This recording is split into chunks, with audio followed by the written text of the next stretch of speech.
This is Fairlie Hamilton on ABC Illawarra.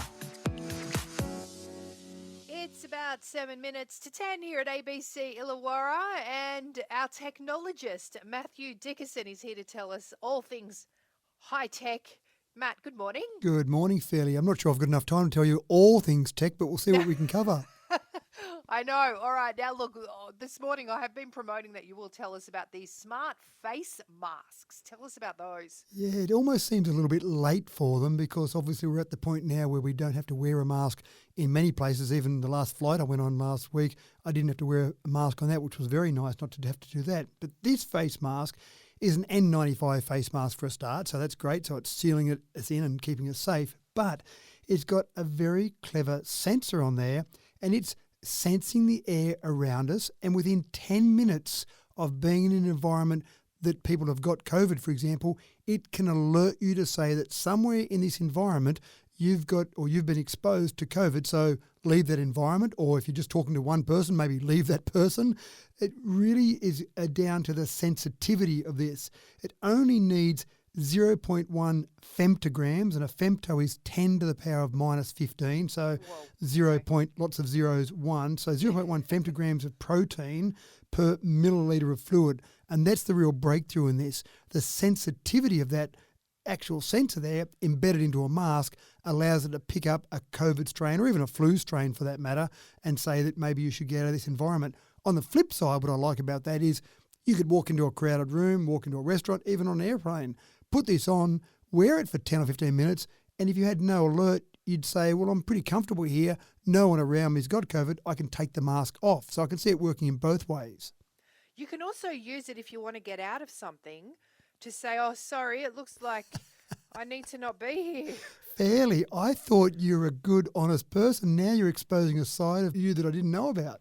You know what it is? I think I could do with another bit more quiet, forced quiet type. Life gets a bit crazy sometimes. Yeah, no, fair enough. I get that. I mean, the other thing I think we'll see where these might be used are in places that are crowded, where people might be a bit concerned about various strains of any virus. But a gym, for example, maybe in an aircraft, these sensors could be stuck on the side wall. They could be put up in strategic locations, maybe a little sensor that flashes, maybe alarm bells that start going off if there's some COVID detected in the area, for example. Again, that real breakthrough is just the sensitivity we're talking about, being able to pick up that protein strain. So forget about things stuck up your noses or things that seem like they go down the back of your throat.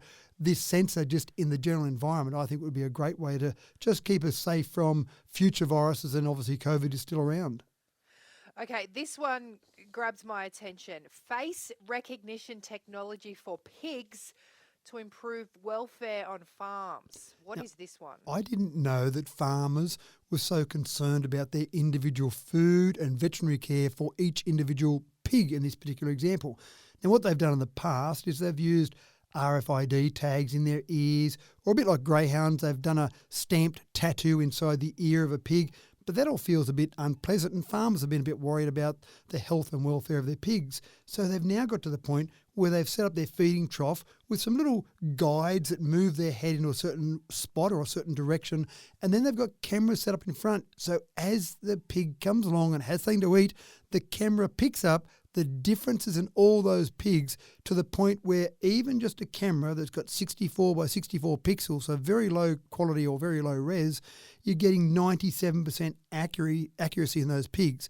Now, I'm not sure if you're a pig lover, but I reckon they all look pretty much the same to me. So it gives you an idea of just how good the technology is, that it can identify each individual pig, and then it can go a step further, of course, and dish out certain veterinary care or certain food or certain things that that individual pig might need once the camera's picked up that this is Jan or Millie, or I'm not sure what pig names are, but various pigs' names that might be in the farmer's Pepper. There you go. Yeah.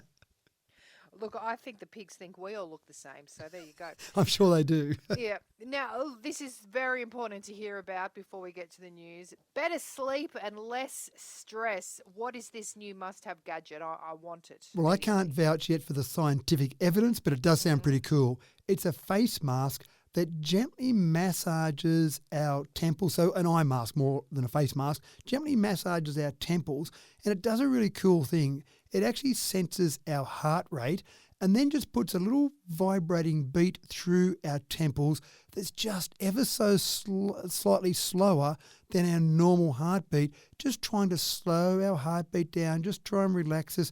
The idea is it lets us get into that meditative state, maybe help us go to sleep, just relax us. It does all this, it says, within about 15 minutes. But on the flip side, it's actually being trialled by the Manchester City Football Club because it can also increase our awareness and increase activity by going slightly above our heartbeat and actually just starting to ramp us up, ready to run out in the football pitch and take on the world. So it sounds like it's great, which worries me a little bit when you see devices that haven't got scientific proof yet about them doing everything for everyone. You do worry about it. They don't claim to cure cancer or anything crazy like that. It just talks about meditation. My advice would be try some on one day. If they feel nice, sure, get them, but don't expect them to cure any major diseases.